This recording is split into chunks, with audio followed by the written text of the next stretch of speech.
Baik, kita mulai ya. Assalamualaikum warahmatullahi wabarakatuh. Hari ini kita bisa dengar suara saya? Bisa, Pak. Oke. Hari ini kita pertemuan ke-7 ya. Berarti kalau pertemuan ke-7 itu satu kali lagi pertemuan itu berarti sudah mid exam.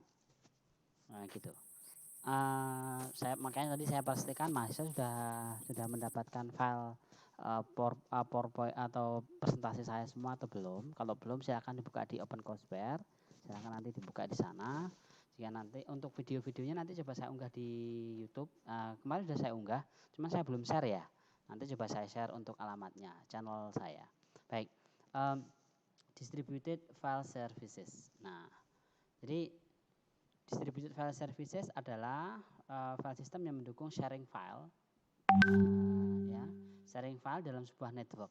Nah, pertama kali develop tahun 70 dan Sun Microsystem launching DFS pertama, ya. NFS pertama, ya. Distributed file system, ya, menjadi distributed file system pertama. Nah, ini yang kemudian banyak digunakan awal pemunculan tahun 1985. Nah, jadi pada awalnya adalah kemudian sebenarnya seseorang itu ya ingin kemudian berinteraksi pada server, pada file service yang mungkin pada satu titik agar kemudian dia tahu mana last version. Nah, sebenarnya itu mana titik mana yang kemudian file mana yang menjadi dianggap sumber sah. Nah, kira-kira begitu sebenarnya. Awalnya kira-kira seperti itu. Jadi file mana yang dianggap sumber sah ini yang menjadi titik penting di mana komunikasi antara klien dan server itu akhirnya kemudian terjadi. Jadi seorang klien itu ingin memastikan bahwa file-file yang diakses itu adalah file yang benar. Nah, ketika kemudian nantinya kliennya itu banyak, maka yang terjadi ketika servernya hanya satu, maka jadi masalah. Yaitu server akan mengalami ketimpangan. Ya, server mengalami kesulitan. Akhirnya kemudian dibuat distributed. Nah, karakteristik dari file system ini yang kemudian file system ini bertanggung jawab untuk mengorganisasikan, menyimpan, mencari keterangan, penamaan, sharing, protection atau perlindungan dari file-file. Nah, file system juga bertanggung jawab untuk pengontrolan dari akses file. Seperti halnya meng-create, siapa yang bisa meng-create. Nah, kalau kemudian kita menggunakan AWS itu ya, maka kita akan memberikan hak akses pada sebuah file itu, apakah dia di public, apakah dia itu ada di private. Nah, kira-kira begitu. Terus nanti operasinya apa? Nah, kira-kira ini kita bisa meng-create, user ini bisa meng-create file di sini, user ini hanya bisa view saja ataupun yang lainnya. Jadi ada operasi dan selanjutnya organisasi, ada hierarkinya. Nah, struktur file system. Nah, di sini adalah sebenarnya kalau kita lihat ada yang namanya directory. Nah, kita sudah biasa ya dengan directory. Nah, maka file ini, directory ini yang menghubungkan antara nama file dengan ID file. Nah, kemudian nanti ada module file yang menghubungkan ID dengan file tertentu. Ada akses kontrol, ada akses file, ada blok, ada perangkat yaitu input output dan buffering.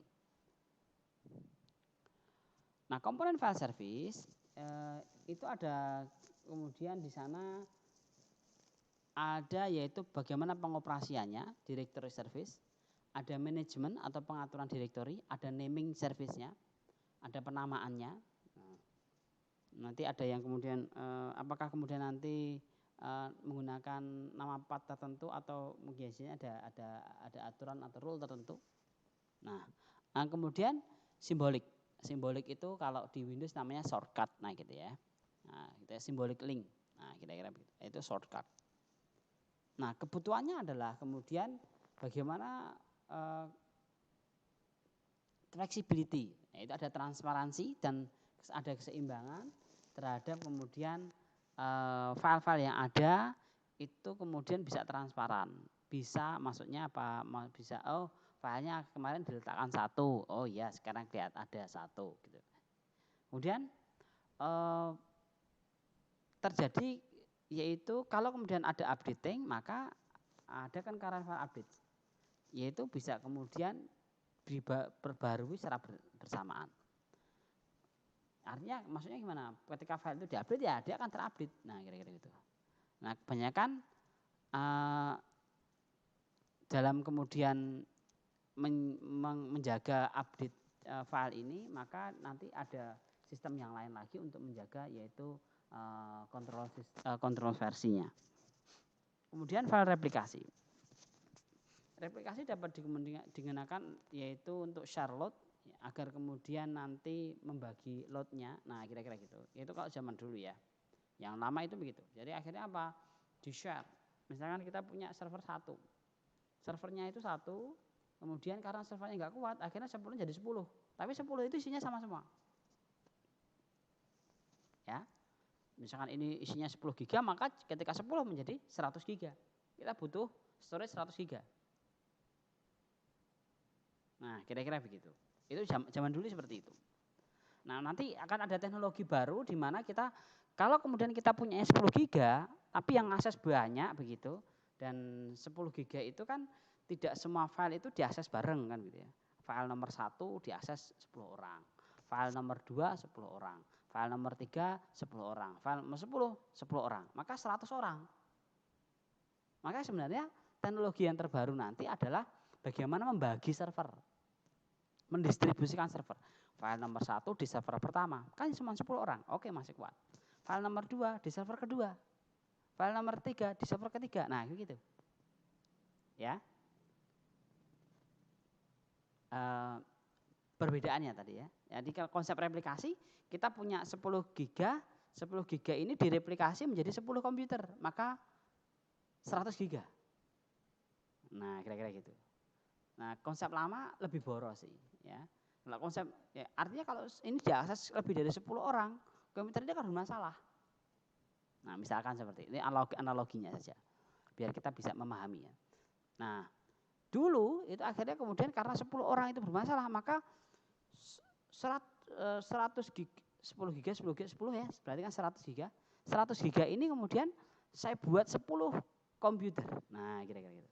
Nanti 10 orang akses ini, 10 orang akses ini. Ya, aksesnya otomatis akan kemudian file yang sama. Kenapa? Karena replicate. Karena replikasi. Ya, karena replikasi. Nah, sekarang teknologinya, ternyata kalau butuh 10, maka effortnya gede sekali. Kita membutuhkan 10 server.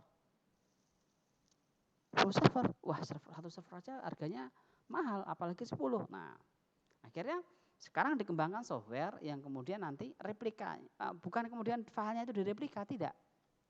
Tetapi, file pertama kan yang akses 10 orang. Oke, saya butuh server yang kecil saja, kira-kira gitu ya. Ya. Server pertama, service kedua, service ketiga, service keempat, sampai service ke-10. Jadi yang di kan hanya file pertama storage-nya tidak harus 100 giga. Misalkan tadi kan 10 giga, cukup 10 giga. 10 giga server pertama, 10 giga server kedua, 10 giga server. Nah, kalau tadi kan 1 sampai 10. 10, 10, 10, 10, 100. 100 kali, nah kan gitu kan. Nah, ini kan masalah ya. Terlalu banyak filenya. Karena apa? Karena satu server utuh itu dari satu file pertama 10 giga, karena 10 file, maka 10 kali 10, 100. 100 kalikan 10, berarti kita butuh komputer 10 yang isinya adalah masing-masing komputer 100 giga. Sedangkan konsep yang kedua tadi, yang direplikasi bukan komputernya, tetapi yang direplikasi adalah aplikasinya. File pertama di 10 giga pertama. File kedua 10 giga kedua. Berarti totalnya berapa? 10, 10, 10, 10. Kalikan 10. Berarti cukup 100. Seolah-olah satu komputer. Kalau tadi yang pertama adalah 100 komputer, 100 komputer, 100 komputer. Nah, kenapa? Karena 100 komputer itu ada file nomor 1 sampai nomor 10. Komputer kedua ada file nomor 1 sampai 10. File ketiga 1 sampai 10. Nah, akhirnya layanannya dalam ini butuh modal yang cukup besar. Oke. Selanjutnya kebutuhan selanjutnya adalah hardware dan operating system. Ya, otomatis ya, kita butuh hardware, kita butuh operating system. Yang kelima adalah fault tolerance. Jadi harus ada service yang kemudian menentukan fault tolerance-nya. Kemudian konsistensi. Kemudian security, kemudian efisiensi. Jadi konsistensi, security ini menjadi hal yang penting, di mana kemudian ketika kita berinteraksi dengan sebuah community, ya masyarakat, maka security ini menjadi akses penting agar kemudian keamanan dari data itu bisa terjamin. Kemudian efisiensi. Nah tadi jangan sampai kemudian distributed system ini menjadi tidak efisien, nah, terlalu boros dan seterusnya. Maka bagaimana caranya? Nah ini ada skenario. Nah untuk desainnya ada stateful dan stateless. Stateful yaitu server menyimpan informasi tentang file yang terbuka dan posisi sekarang, current position. Nah file itu kemudian dibuka, ya setelah dibuka kemudian ditutup, menyediakan yaitu file locking. Stateless, server tidak menyimpan state informasi. Ya. Operasi harus mengandung semua yang diperlukan. Ya. Maka hal ini biasanya adalah dengan mudah dapat di-recovery. Nah, kemudian membutuhkan extra log server untuk kemudian mempertahankan state-nya. Nah, sekarang itu dikenal yang namanya selanjutnya adalah CDN. Apa itu CDN? CDN adalah Content Delivery Network, yaitu adalah sebuah jaringan dari server-server yang kemudian letaknya bisa jadi berbeda atau sama, tapi jelas itu adalah server yang berbeda. Nah, CDN itu biasanya terdiri dari dua komponen. Yang pertama adalah server asalnya, origin, dan kemudian cache servernya, di mana konten itu diduplikat. CDN itu biasanya ada cache-nya, gitu ya.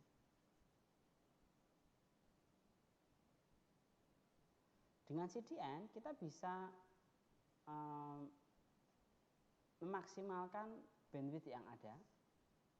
Kita bisa memaintain ya konten yang ada. Konten itu didistribusikan ya, dan kemudian selanjutnya adalah nantinya akan kemudian bisa diakses oleh user. Ya. Aksesnya biasanya nanti modelnya dengan web service. Ya ini sepertinya CDN itu kok sepertinya S3 ya, AWS ya. S3 punyanya Amazon S3. Nah, jadi CDN itu yang terjadi adalah kemudian kita bisa punya komputer pertama. Kalau biasanya adalah satu komputer saja, maka dengan CDN itu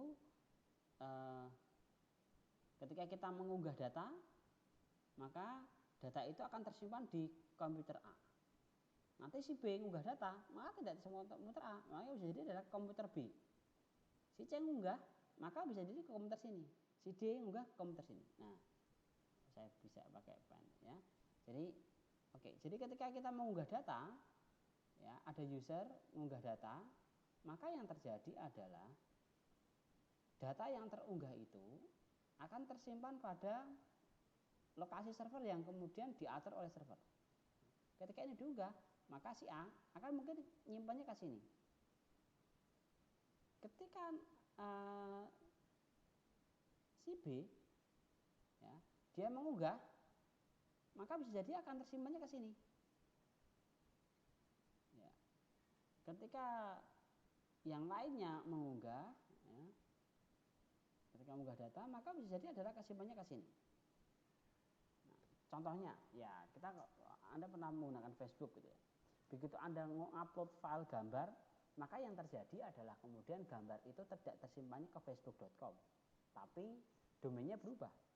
Walaupun kita unggahnya ke facebook.com, tetapi yang terjadi file-file itu tersimpannya tidak di facebook.com, tapi fb cdn sekian-sekian, kira-kira gitu. Jadi selanjutnya server-server utama ini nanti akan ada cache server. Cache server ini yang mungkin akan kemudian diletakkan di berbagai tempat. Ya. Contohnya seperti apa? Contohnya Google. Ya. Google punya YouTube. YouTube itu ketika mengunggah, maka mungkin akan kemudian ke server utamanya. Tetapi nanti akan ada Google Cache. Google Cache-nya di mana? Ya di berbagai negara ada. Termasuk di Indonesia ini ada. Termasuk kemudian saat ini Google juga menitipkan, karena Google itu banyak YouTube itu banyak yang diakses oleh mahasiswa. Mereka ada kemudian yang kemudian menitipkan cache servernya ke institusi pendidikan. Kalau di di Indonesia itu Google Cache-nya itu kalau kita UNS itu maksudnya kita itu nebengnya ke UNJ. Ya, UNJ. UNJ itu punya Google Cache. ITB punya Google Cache. Ya. Ya, kalau ditempeli Google Cache maka nanti bandwidth kita itu ya kepake oleh Google. Nah, kira-kira gitu. Tapi salah satu keuntungannya memang ini ya. Jadi dalam jangka waktu tertentu servernya jadi miliknya universitas. Nah, kira-kira gitu. Nah, CDN arsitektur dari CDN kira-kira seperti ini. Jadi subscriber itu yang upload. Nah, kira-kira ya. Ini yang upload. Publisher itu ya YouTube kah atau kemudian Facebook ataupun yang lainnya atau Amazon gitu ya. Kita request, nah nanti kita akan kemudian mendapatkan jadi ketika mau merequest ada semacam ini ya autentifikasinya gitu. Nah autentifikasinya ini ya bisa jadi ya kayak token ya secret key dan seterusnya kayak gitu. Terus kemudian nanti ketika kita mau mengambil datanya, kita misalnya mengunggah file film A selama filmnya durasinya 5 menit. Nah, kemudian kita unggah, nanti kita mendapatkan datanya kita bisa menggunakan mengakses dengan URL tertentu. Nah, jadi mungkin di sini berbeda ya. Di sini berbeda, di mana bahwa kemudian CDN itu ya file server sendiri. Jadi kalau kemudian kita punya website, nah kira-kira gitu ya. Kita punya website, maka yang terjadi adalah ini ada user, ya, ada user biasa, misalkan operator katakan gitu ya, atau mahasiswa misalkan seperti itu. Nah, maka ketika dia itu kemudian mengunggah data, dia mengunggahnya kan ke web server. Ya, ini web servernya. Ya, ke web server di sini. Ketika mengunggah ke web server, maka file-file yang diunggah, misalkan foto, video, itu tidak tersimpan di sini. Nah, kalau kemudian dulu waktu praktek pemrograman web mungkin tersimpan di sini ya. Tapi karena ini teknologi yang dalam hal ini untuk implementasinya di lapangan, arsitektur modern itu sendiri, ya, CDN-nya sendiri. Ini server kedua. Nah, database-nya ini CDN. Saya kasih logo C, ya, C. Nah, kalau database-nya ya server sendiri, ya, ada server sendiri. Nah, ini yang kemudian nanti nyimpannya ke sini. Nah.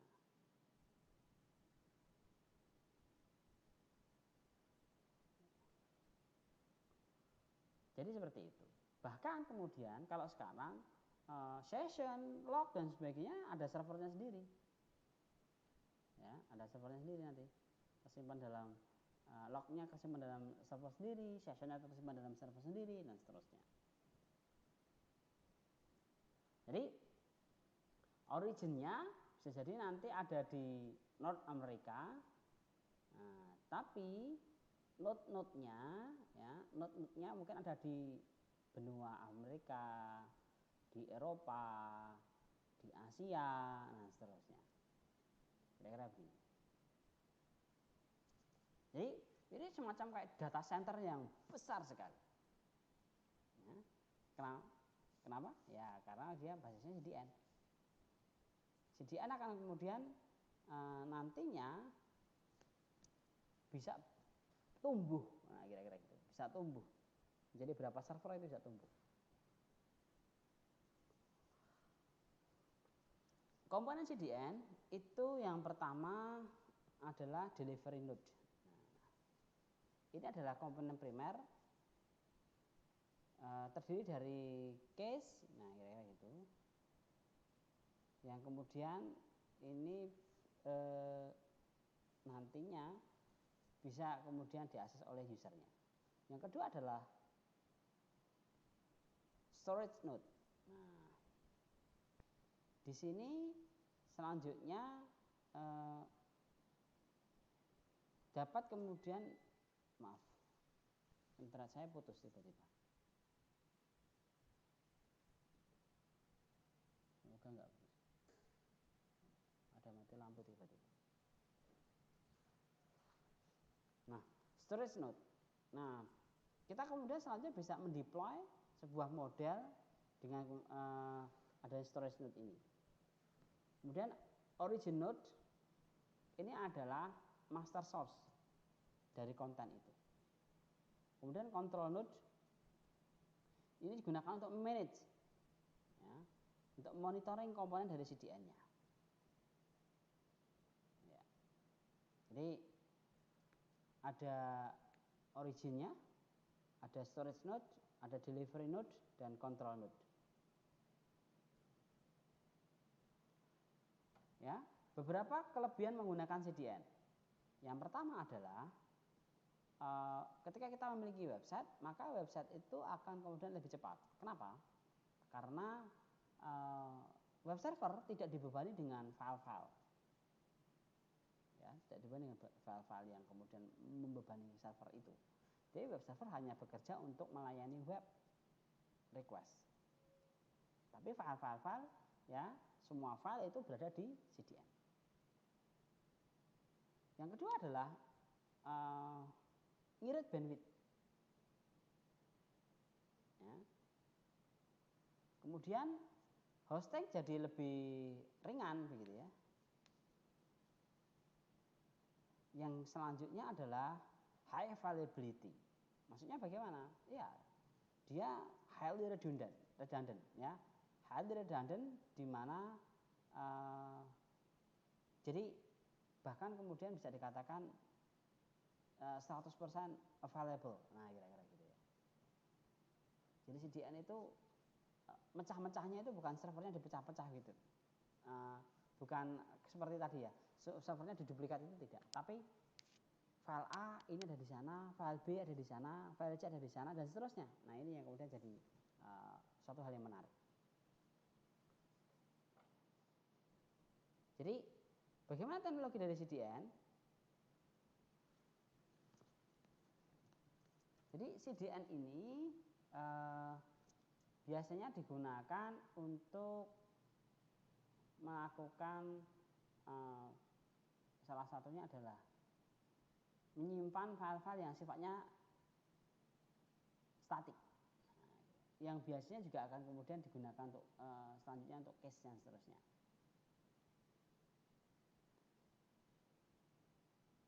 Kemudian bahwa CDN ini biasanya lebih cepat. Nah, kira-kira. Jadi teknologi yang saat ini sekarang jualan yang kemudian cukup menggiurkan adalah menjual CDN. Ya. Ada beberapa CDN provider yang kemudian tersedia.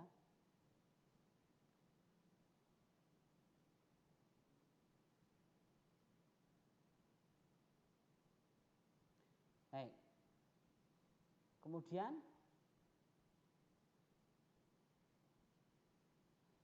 biasanya CDN itu digunakan untuk kemudian nampung file-file baik itu secara ini ya, bentuknya adalah mungkin media, multimedia ataupun file-file biasa. Teknologi CDN itu dapat digunakan untuk hanya sekedar pull saja atau push saja. Jadi kita bisa ngeset, oh seseorang itu hanya bisa ngambil saja, seseorang itu hanya bisa nyetor saja. Nah kira-kira gitu bisa.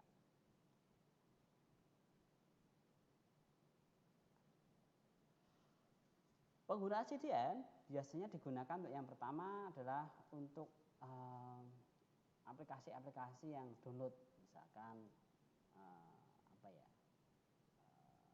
share apa namanya, yang ya layanan-layanan file lah ya. Ya dulu rapid share apalagi gitu ya, seperti itu biasanya menggunakan CDN. Atau dalam hal ini misalkan ada biasanya nyari artikel itu ada di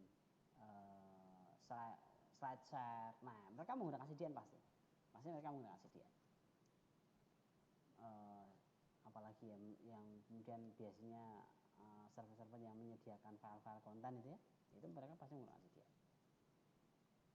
Yang kedua adalah semua yang digunakan untuk streaming, baik itu audio maupun video, mereka biasanya memanfaatkan CDN. Ya. Tapi tidak semua CDN provider itu menyediakan yaitu layanan audio video. Ya. Selain kemudian untuk downloading ataupun kemudian streaming, bisa juga kan untuk kemudian static file. Ya, static file. Ini biasanya digunakan untuk menyimpan gambar, ya, JavaScript, CSS. Nah, itu idealnya ditaruh di CDN. Nah, provider CDN, ya, itu yang pertama Akamai, ya, terus kemudian Amazon, ini Amazon S3 ya, Catchfly, nah, dan seterusnya, Cloudflare. Nah, itu beberapa provider dari CDN. Oke, ada pertanyaan dulu terkait dengan CDN?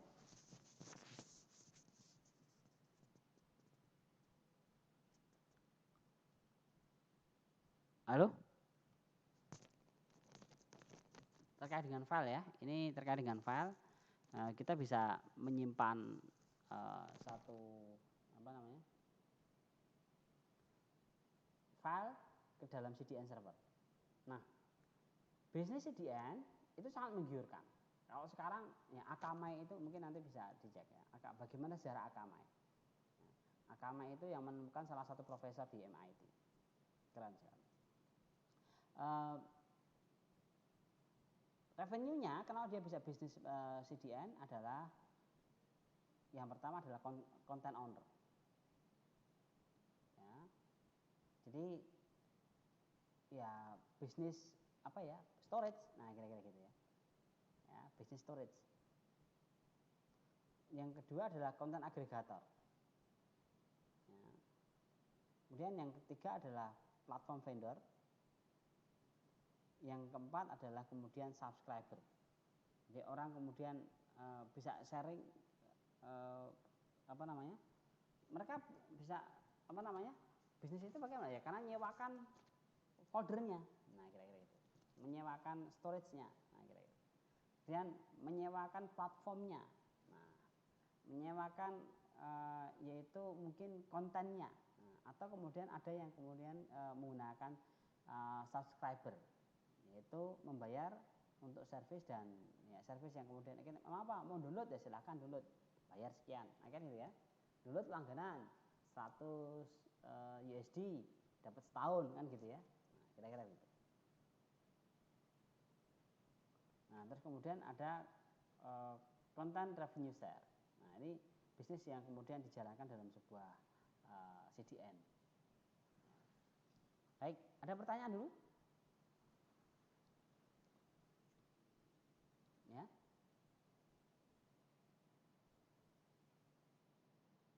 Halo? Ada pertanyaan?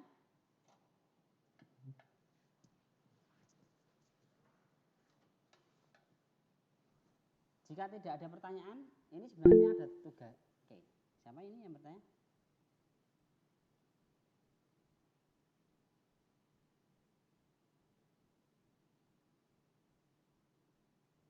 Oke, Mas Fikri. Ya, jadi selain CDN, ada juga yang kemudian bisnis storage lainnya seperti halnya tapi konsepnya bukan CDN, tapi sama-sama storage begitu ya. Yaitu adalah untuk menyimpan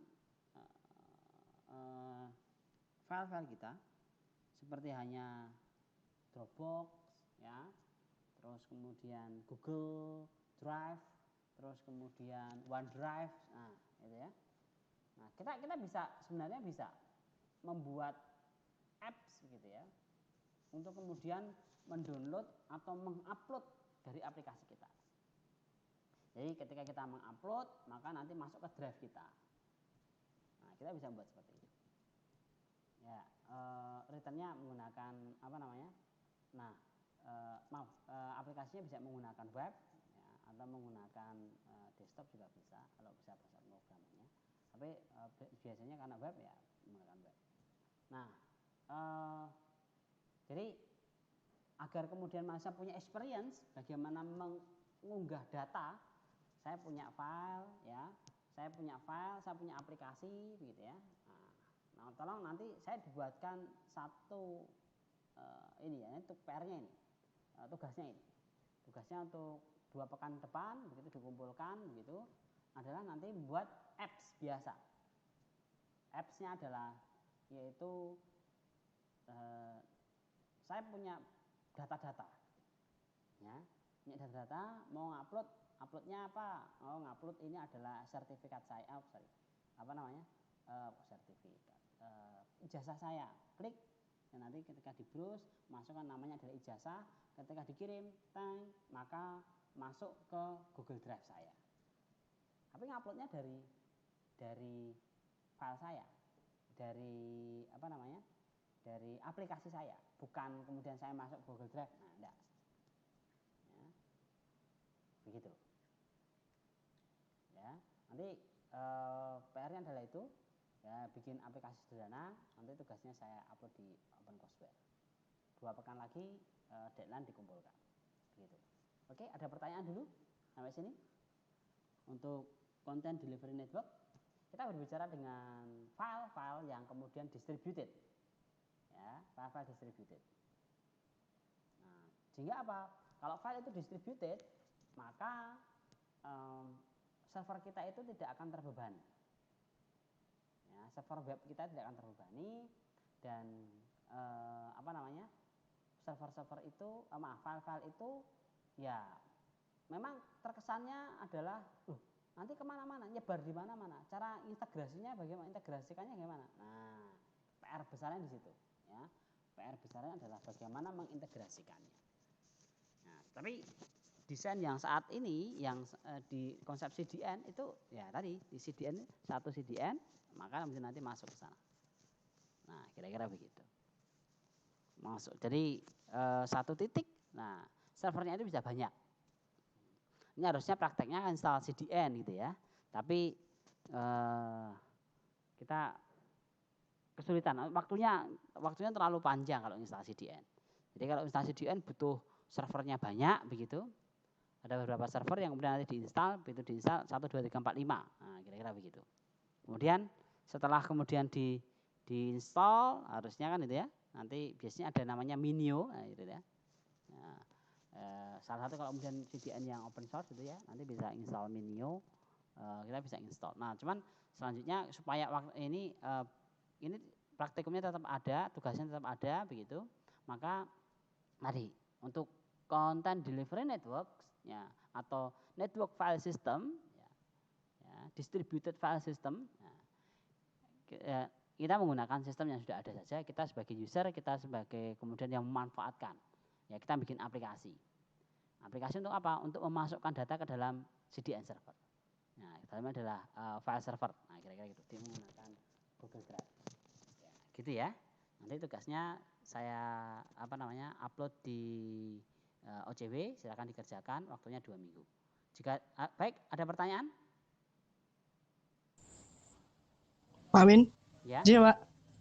Ya, Mas Empa. Tadi yang materi Pak Win yang disampaikan tadi yang Pak, yang PDF itu bukan? Atau masih ada lagi yang belum diupload?